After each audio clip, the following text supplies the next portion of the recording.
Samhain, the turning of the wheel, the night when the veil thins, and everything that has been whispering just beneath the skin of the world finally rises to the surface.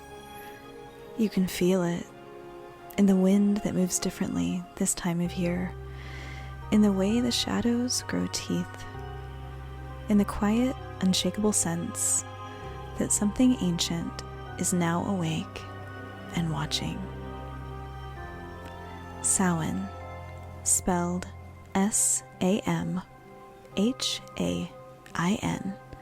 but pronounced Samhain or Samhain, marks the end of the harvest and the beginning of the dark half of the year. It is both an ending and a beginning, death and rebirth intertwined like the roots of a tree under frost. It's the witch's new year, the final spoke on the wheel of the year before it turns again toward winter and the long descent into stillness. It's a time to release what no longer serves, to honor what came before, and to make space for what will come next. It's a threshold, a liminal space, the kind of doorway witches have always loved to linger in, between the living and the dead, between past and future, between light and shadow. And in that space, magic breathes. Welcome to this special episode of Witchy Ways for Modern Days. My name is Brittany, your host from Winslow Naturals, and today's episode is all about Samhain, the witch's new year. Long before the word Halloween was ever whispered, Samhain was already ancient. The Celtic people marked it as one of their 4 great fire festivals, alongside Imbolc, Beltane, and Lunasa.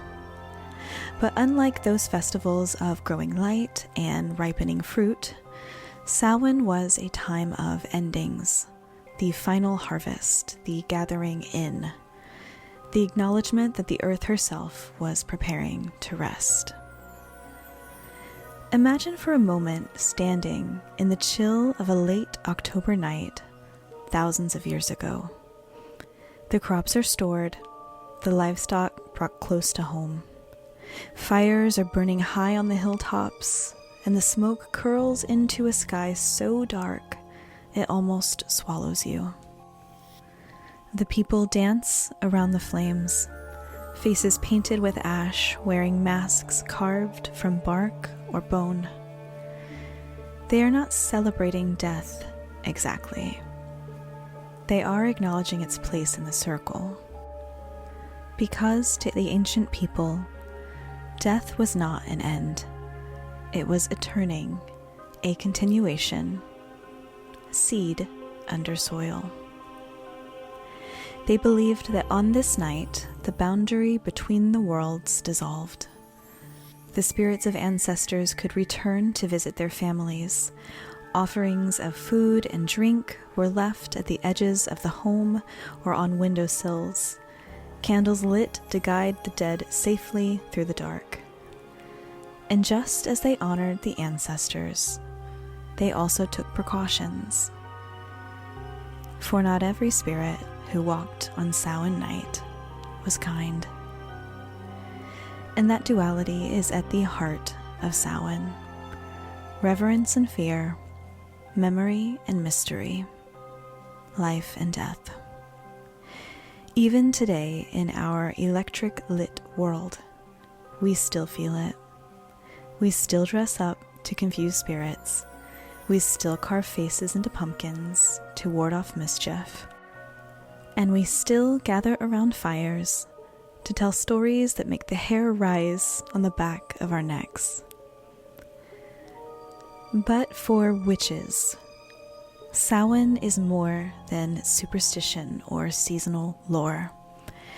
It is a deeply spiritual time, a moment of reckoning and rebirth. It is when we look backward and forward simultaneously, holding both grief and gratitude in the same hand.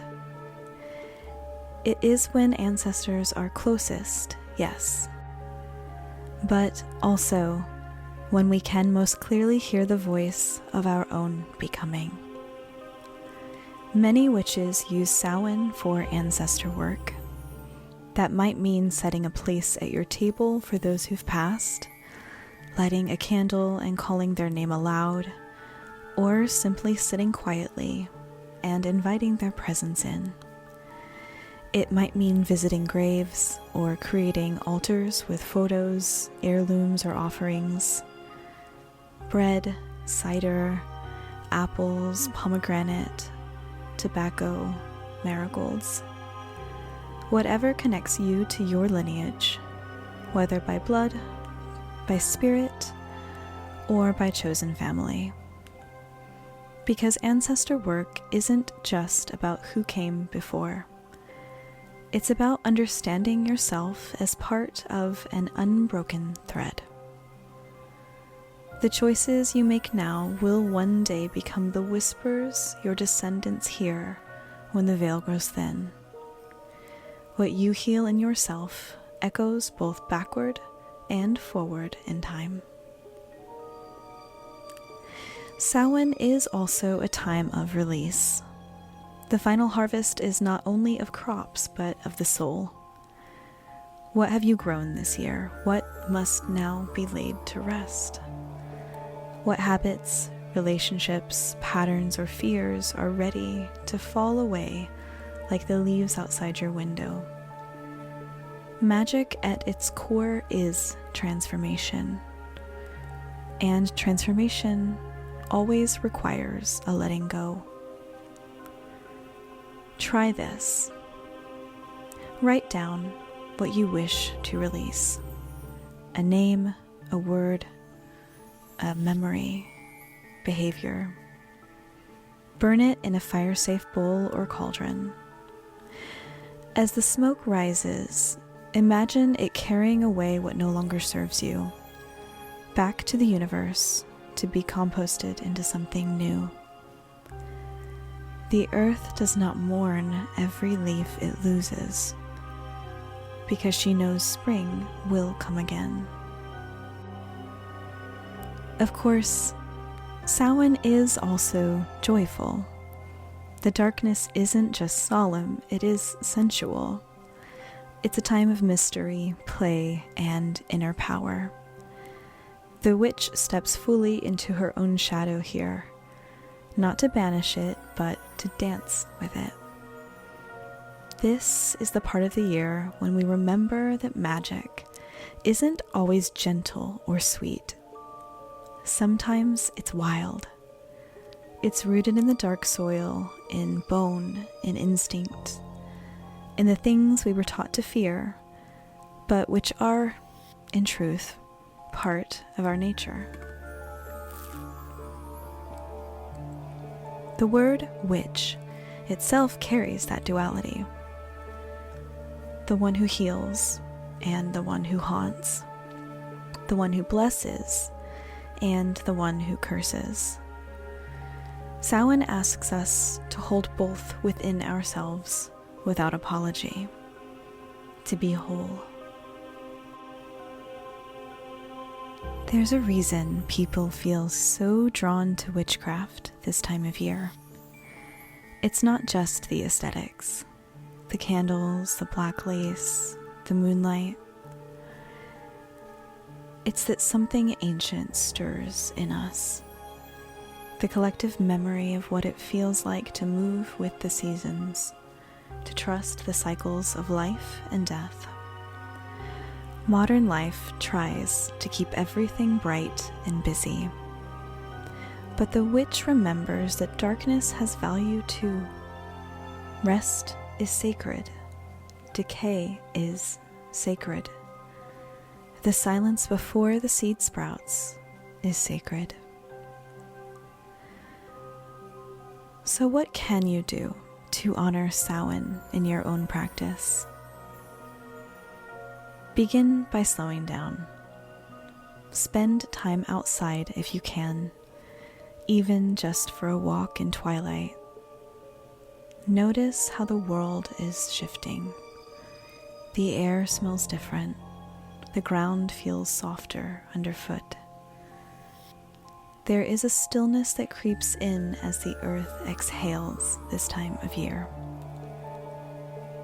You can build a Samhain altar, draped in black or red cloth, lit with candles, adorned with apples, pumpkins, bones, or crystals like obsidian, onyx, or smoky quartz.